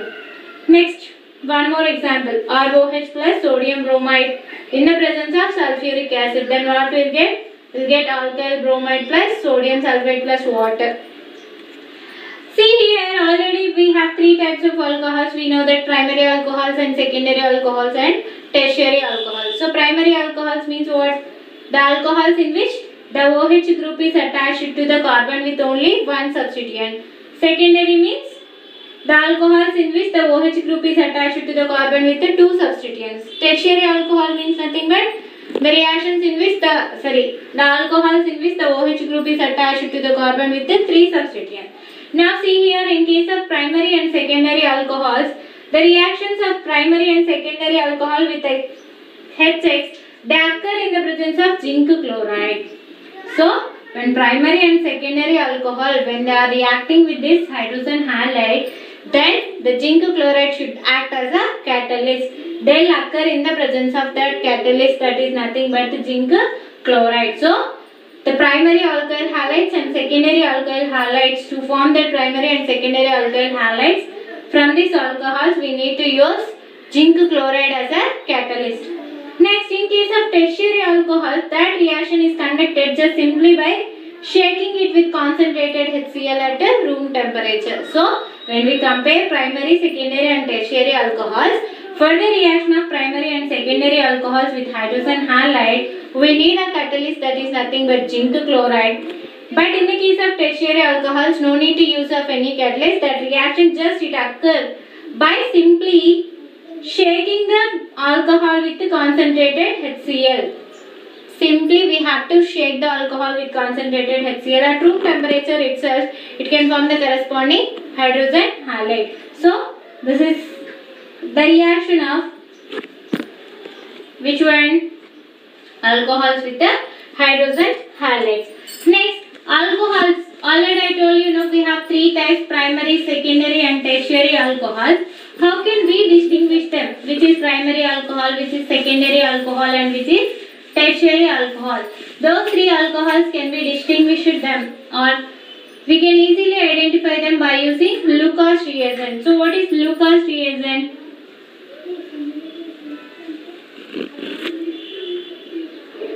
Zinc chloride plus HCl. This is nothing but Lucas reagent. If we take the alcohols, generally they are soluble in Lucas reagent. Alcohols are soluble in Lucas reagent, whereas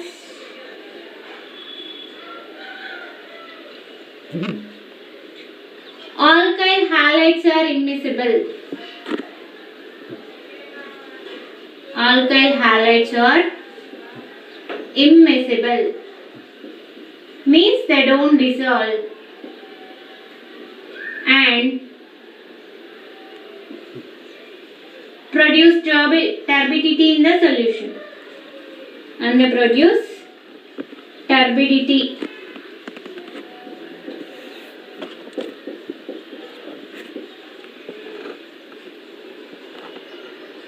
In the solution. So when we take alcohols, those alcohols are soluble in Lucas reagent. That means they dissolve in the Lucas reagent. But if we take their alkyl halides are immiscible. That means they won't soluble, they won't mix with them, and they'll form the turbidity in the solution. What they'll form? They'll form the turbidity in the solution. By using this, we can identify either the alcohol is tertiary or secondary or primary. How can we identify it? Means if we take the tertiary alcohols,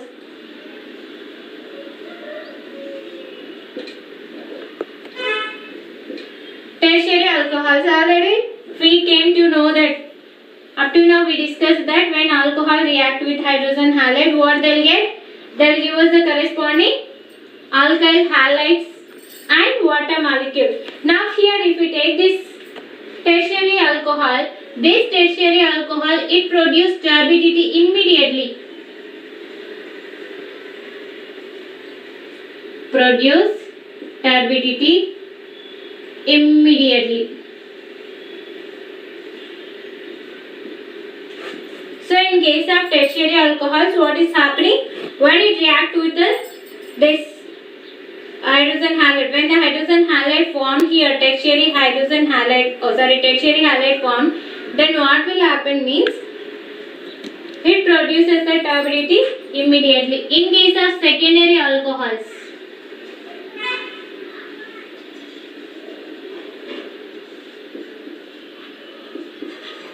it also produces turbidity at room temperature. Produce turbidity at room temperature itself.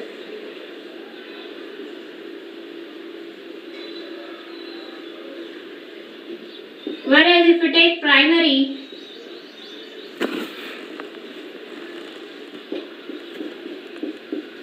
it don't produce turbidity.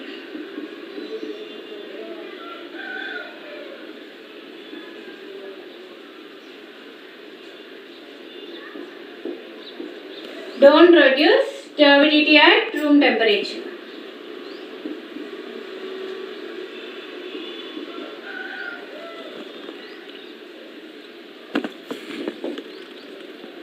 So, if we take the tertiary alcohols can produce turbidity immediately after the formation of alkyl halides. That means just when we mix them, immediately the alkyl halide will form and it can produce the turbidity. But in the case of secondary alcohols, just the reaction will be somewhat slow and it also can produce the turbidity at room temperature. But if we take the primary alcohols, in the case of these primary alcohols, they don't produce the turbidity even at a room temperature. By taking the turbidity production, that means either it can form immediately or it can form somewhat slowly or it won't form. Based on this, we can identify or we can differentiate the alcohols, either is it tertiary or secondary or primary. So this is the reaction of alcohols with the hydrogen halides, which gives the corresponding alkyl halides.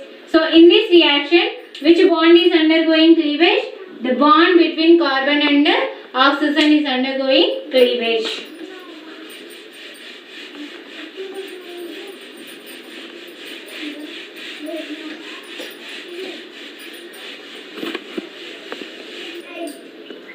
The next type is nothing but the reaction with the phosphorus trihalides. So when alcohols react with the phosphorus trihalides, what will happen? They'll convert into corresponding alkyl bromides. That means corresponding alkyl halides. For example, now take this.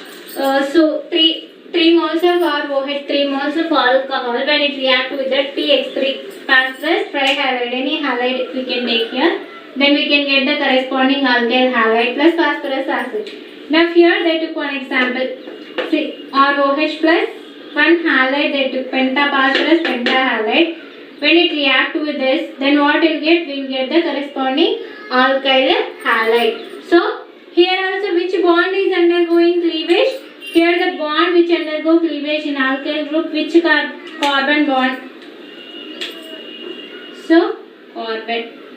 Alkyl means any alkyl group, no? So this is no. So here what is happening here? The bond, the CO bond undergo cleavage when it reacts with the phosphorus trihalides. Next one, dehydration.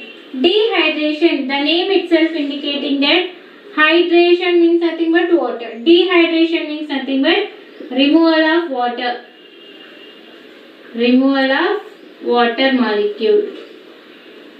So what is dehydration? Dehydration means nothing but a removal of water. Dehydration.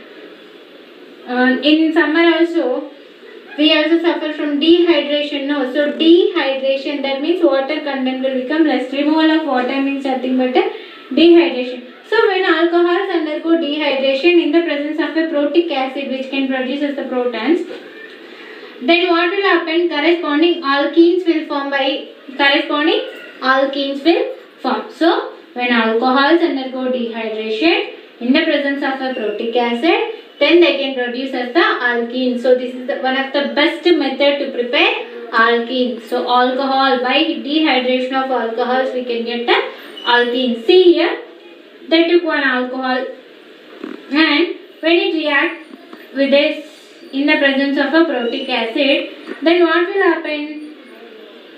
This H, it comes out in the form of H plus. This bond will shift here this bond will shift here, then it comes out in the form of OH minus. So here 1 HOH, H plus OH minus means nothing but water. As this bond shift here, what is happening here? It becomes a double bond. So when alcohols undergo dehydration in the presence of a protic acid, then they can produce as the corresponding alkenes plus water molecule. So they took one example, C2H5OH. When ethyl alcohol undergo dehydration in the presence of a good dehydrating agent, excellent dehydrating agent is nothing but a H2SO4. Concentrated H2SO4 is nothing but a good dehydrating agent. When this ethyl alcohol, when it undergo dehydration in the presence of concentrated sulfuric acid at 443 Kelvin, then what will happen? It can produce as the corresponding alkene. What is this? This is nothing but a ethene. As it removes the water molecule, we got the water molecule. Next, if it is secondary and tertiary alcohols, this is the primary alcohol. Primary alcohol only know here. So the OH group is attached to the carbon with only one substituent. But here if we take secondary and tertiary alcohols, in the case of secondary and tertiary alcohols, the dehydration occurs under milder condition. That means some specific conditions we have to use here. So here if we take, this is the secondary alcohol. See here, in this case, it produces, what is this? Propanol. Propanol 2. When it undergo dehydration and in the presence of 85% of phosphoric acid at 440 Kelvin, then it can give us the corresponding propene. This is the tertiary alcohol. See here, the OH group is attached to the carbon with the 3 substituents. So this is the tertiary alcohol. See here, it also undergoes dehydration in the presence of 20% of H3PO4 at 358 Kelvin, then it can produce as the propene. So the corresponding alkene, butene. Isobutyl alcohol, it can produce as the butene. See now here, if we take the dehydration in case of these alcohols, those alcohols undergo dehydration in the presence of a protic acid and can produce as the corresponding alkenes. So in case of primary, secondary and tertiary alcohols, primary alcohols undergo dehydration under all conditions, but in case of secondary and tertiary alcohols, we have to use the milder condition. Under those milder conditions only, they undergo dehydration. If we take the ease of dehydration, tertiary alcohols can undergo dehydration in more quantities than secondary than primary. So this is the order of relative ease of dehydration. Which undergo dehydration easily? Tertiary alcohols undergo dehydration easily than secondary. Secondary alcohols undergo dehydration easily than primary alcohols. So this is the ease of dehydration. Next we have to go for the mechanism of dehydration. So next the mechanism of dehydration of alcohols. Mechanism of dehydration of alcohols.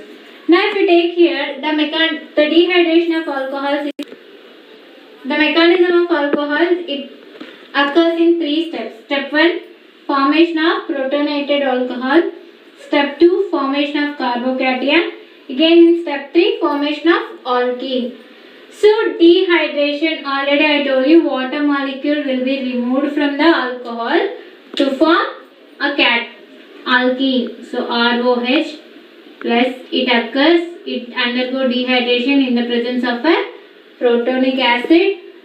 Then what it will form? It can gives us the corresponding alkene plus water molecule. So here the CO bond in alkyl group C, this bond undergo cleavage. So first what is happening here? First protonated alcohol should form. This is the alcohol. On oxygen we have 2 lone pairs. When it reacts with a protonated alcohol means, a protonated acid means it can use as a proton, H plus.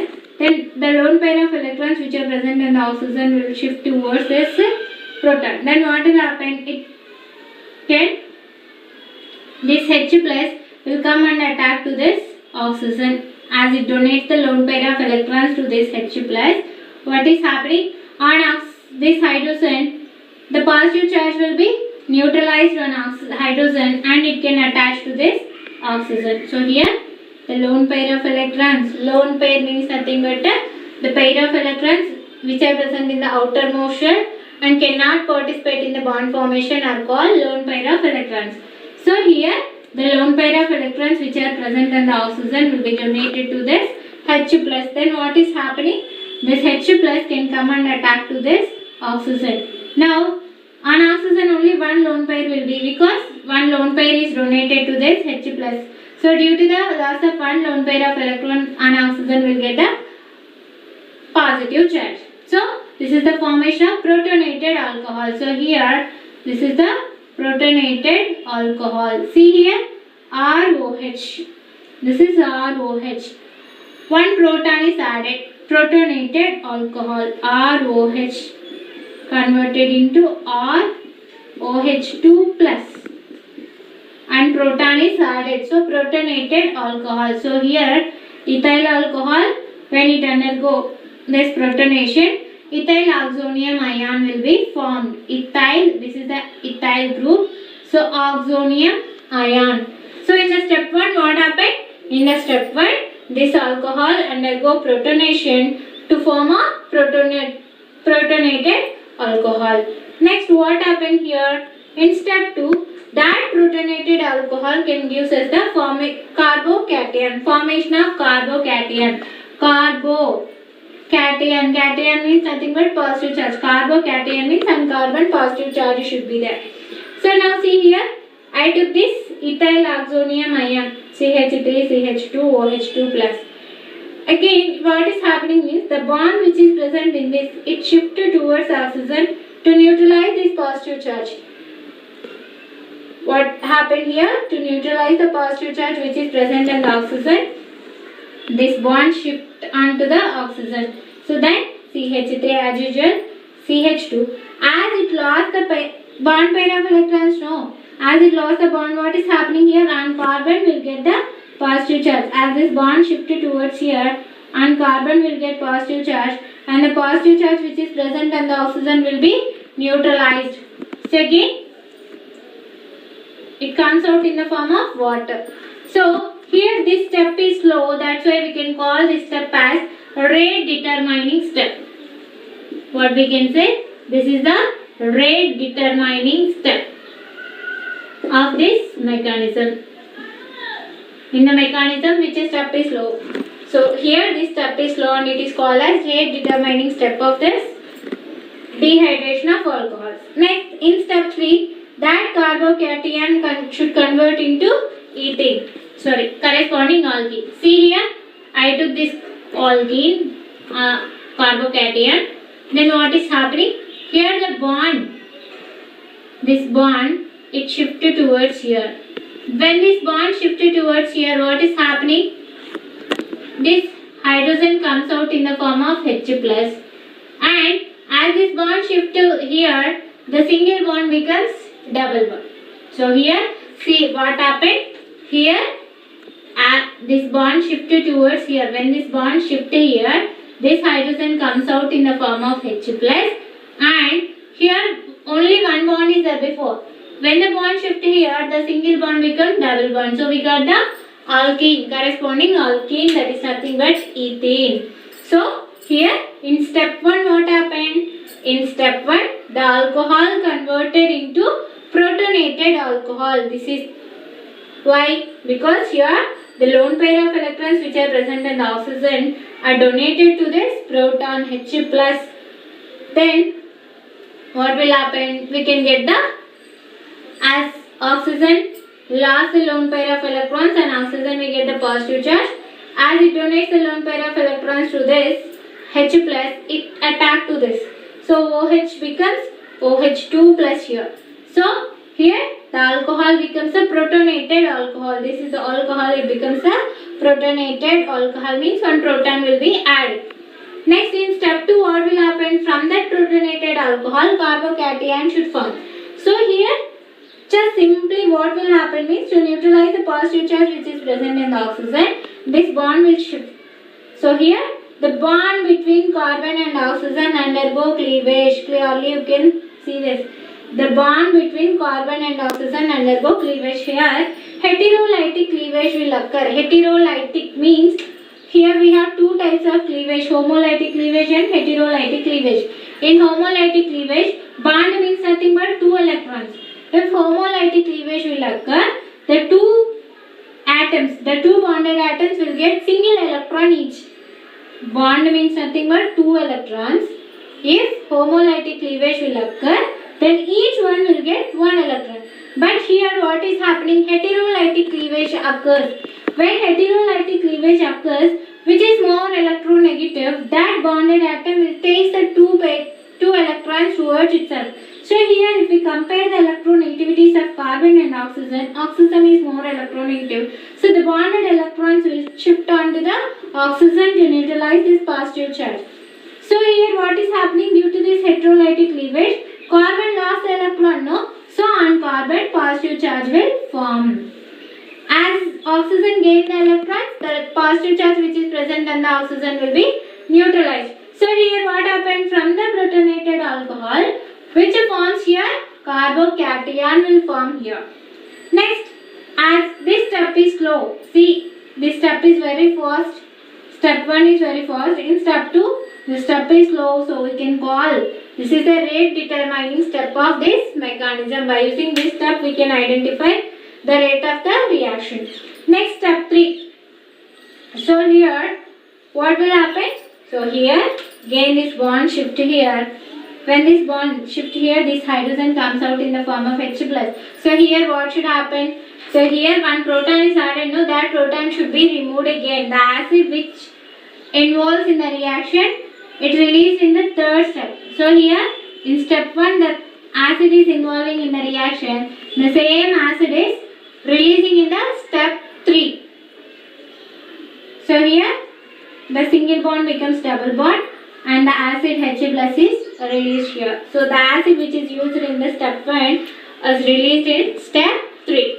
So here when this ethene is formed, the formed ethene will be removed. Why? Because see here the reaction is a reversible reaction. Reaction is reversible. So what will happen? If we want to shift the equilibrium towards right side, we need to remove the ethene as it is formed. If we don't remove the ethene, what will happen again? But backward reaction will take place at equilibrium situation. So to shift the equilibrium towards right side to form the ethene should be removed as it is formed. So this is the mechanism of dehydration of alcohols. So if we compare the stabilities of, so we have three types of alcohols, no? Tertiary alcohols, primary, secondary and tertiary alcohols. So here if we take primary alcohol, we can get the primary carbocation. If we take secondary alcohol, secondary carbocation. Tertiary alcohols, we can get the tertiary carbocation. So if we take the tertiary carbocations are more stable, so they are easier to form than primary and secondary alcohol. So if we compare the carbocations of primary, secondary and tertiary carbocations, the tertiary carbocations are more stable and they are easy to form. So what will happen? The tertiary alcohols are easiest to dehydrate. Why tertiary alcohols are easiest to dehydrate means, see here, in the dehydration of alcohols, here surely the carbocation should form.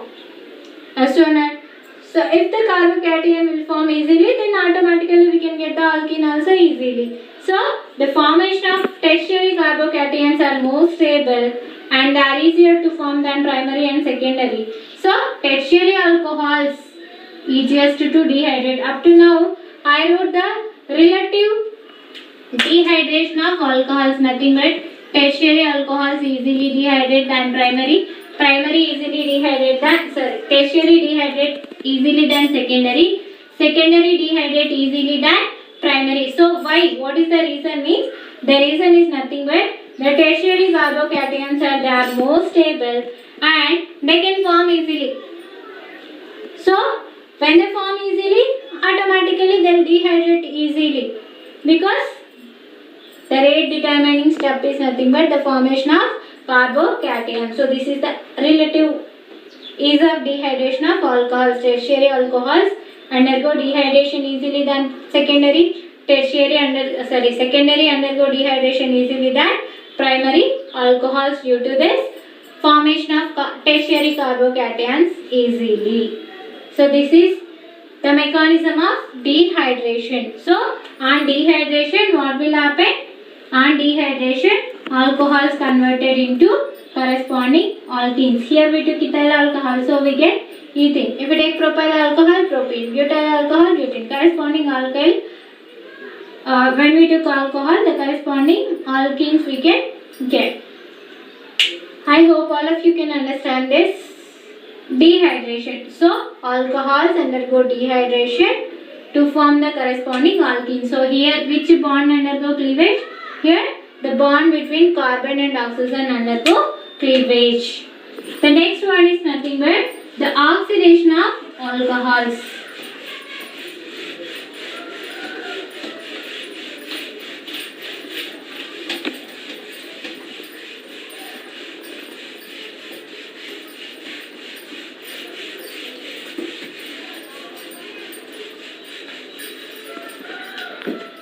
What is the next step? Next reaction is nothing but oxidation of alcohols.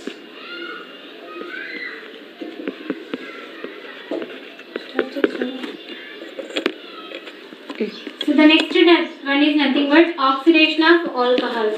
So in this oxidation of alcohols, what happens means the CH and OH bonds will break and a bond is formed, a CO bond is formed. So what will happen? The CH and OH bonds, two bonds will break and here a bond, CO bond is formed. So here also this is the reaction. It involves the formation of CO bond. Okay, a bond between carbon and oxygen will form this. So here what happened when these alcohols undergo oxidation? So alcohols undergo oxidation to form aldehydes. These aldehydes again undergo oxidation to form carboxylic acids. So based on the oxidizing agents, primary alcohols first undergo oxidation to form aldehydes. Again, these aldehydes undergo oxidation to form carboxylic acids. So here this is the primary alcohol. So in the presence of a strong oxidizing agent, that is nothing but acidified potassium permanganate. So in the presence of them, what will happen? Directly convert into all acids. Next, in the presence of anhydrous chromium oxide, what will happen? It convert into aldehydes. So that is I am saying, in the presence of, based on the oxidizing agent, if it is a strong oxidizing agent, then the primary alcohols will directly convert into the corresponding acids. Based on the oxidizing agent, they may directly convert into acids or they may convert into aldehydes, corresponding aldehydes. For example, here if we take, this is if we take ethyl alcohol, what will get? For example, now I am taking this ethyl alcohol, CH3, CH2OH. In the presence of a strong dehydrating agent, that is nothing but potassium permanganate. Then what will get? We'll get CH3, CH2, COOH.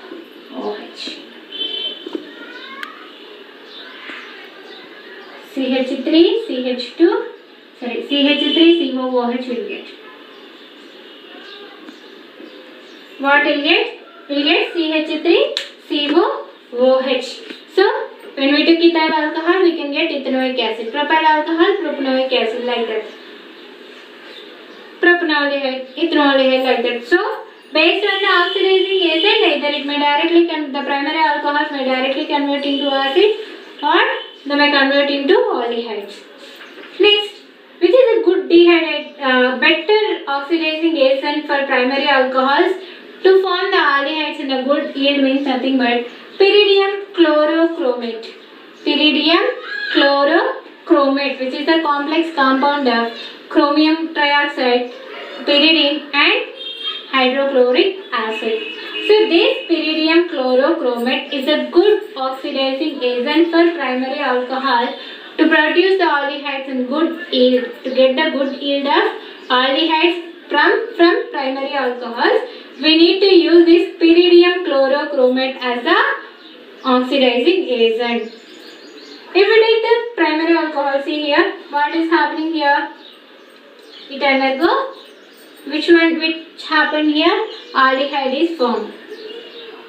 Next, in case of secondary aldehydes, alcohols, we have to use the chromium oxide.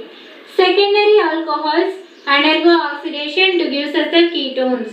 So, primary alcohols first undergo oxidation and they form the aldehydes. Again, further oxidation, they give us the corresponding carboxylic acid.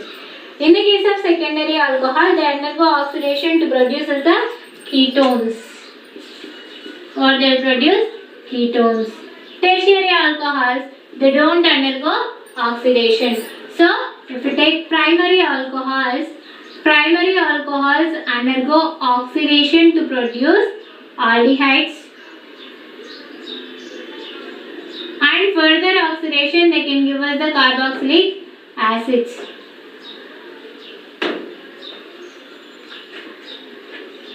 What does produces? They produces carboxylic acid. If it is secondary alcohols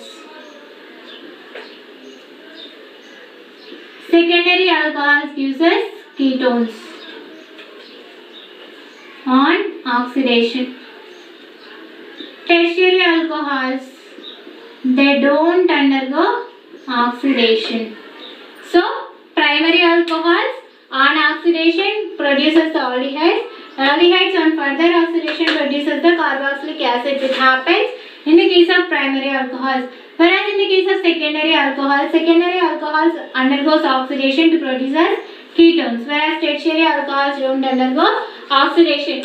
See here what is happening on oxidation means here bond H2 is removed here. See here CH and OH bonds breaking. I told you no. From this hydrogen atom will come out. A dihydrogen molecule is removed here. So this oxidation is also known as dehydrogenation. What we can also call it as? We can also say it as dehydrogenation of alcohols. Hydrogenation, addition of hydrogen. Dehydrogenation, removal of hydrogen. See here, hydrogen atoms H2 is removed here on oxidation. SOR. So, either it is, we can say it as oxidation of alcohols or dehydrogenation, because here the bond between C and H is break, and also the bond OH bond also break here. So the bond breaking of CH and OH takes place and formation of CO bond takes place in the case of oxidation or dehydrogenation of alcohols. Primary alcohols undergoes oxidation to produce aldehydes. Aldehydes on further oxidation produces the carboxylic acid. It depends on the oxidizing agents which we are using. Secondary alcohols, they produces the ketones, whereas tertiary alcohols, they don't undergo oxidation.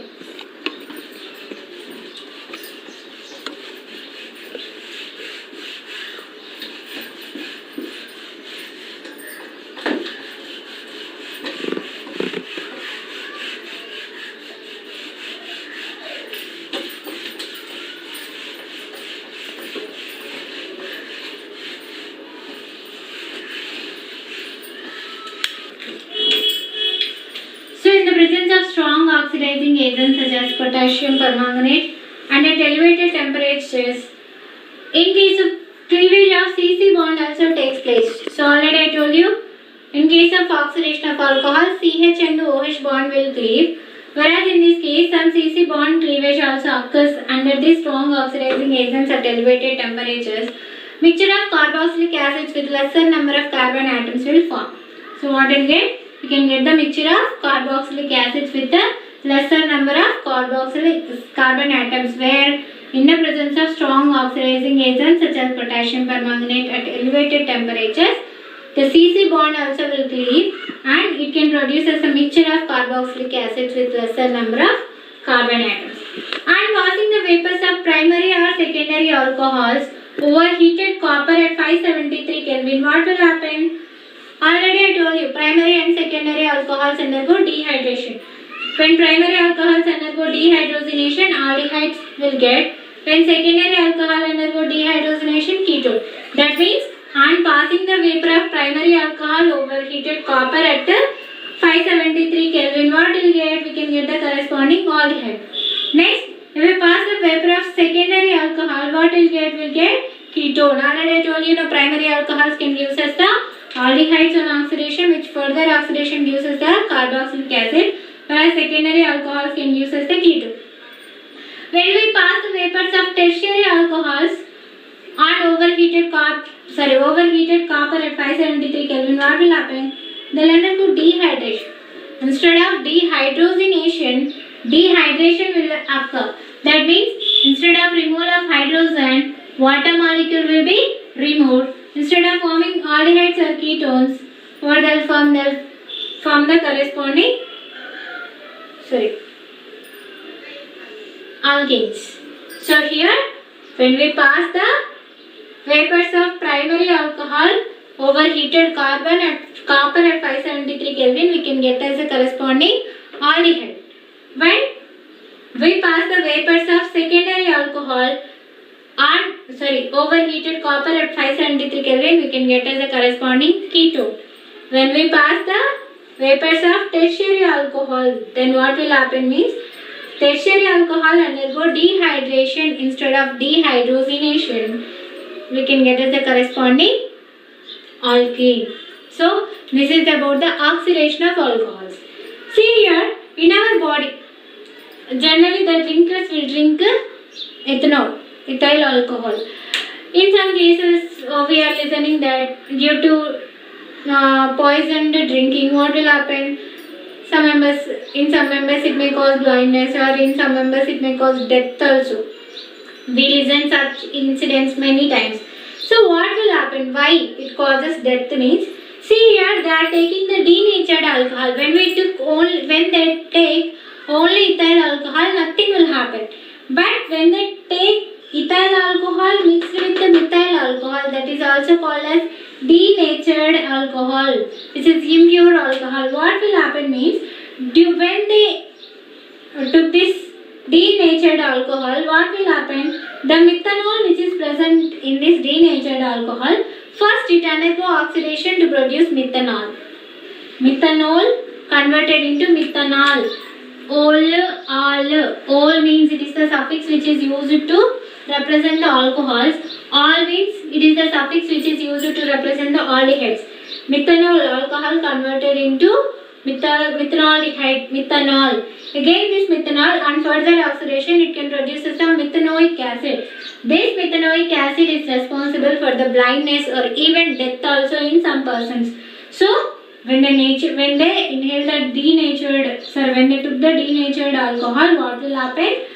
The methanol which is present in the denatured alcohol undergo dehydration in the presence of strong oxidizing agents which are present in our body. It forms methanol.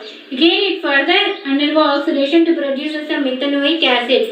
That methanoic acid causes blindness or death of the persons. So such persons which are affected from that, what they'll do is they'll treat it by giving the intravenous infusions of dilute ethyl alcohol. Due to that they decrease the content of methanol. Then what will happen? The persons will be cured. So this is the oxidation of or dehydrogenation of alcohols. So I hope all of you can understand this. With this, we completed the chemical properties of alcohols. Reactions involving cleavage of OH bonds, and in this session we completed the reactions involving the formation of CO bond as well as cleavage of CO bond. In our next session we are going to discuss about the chemical properties of phenols. In this session we completed what chemical properties of alcohols. In the next session we will discuss about the chemical properties of phenols. I hope all of you can understand this. Thank you once again for giving this golden opportunity.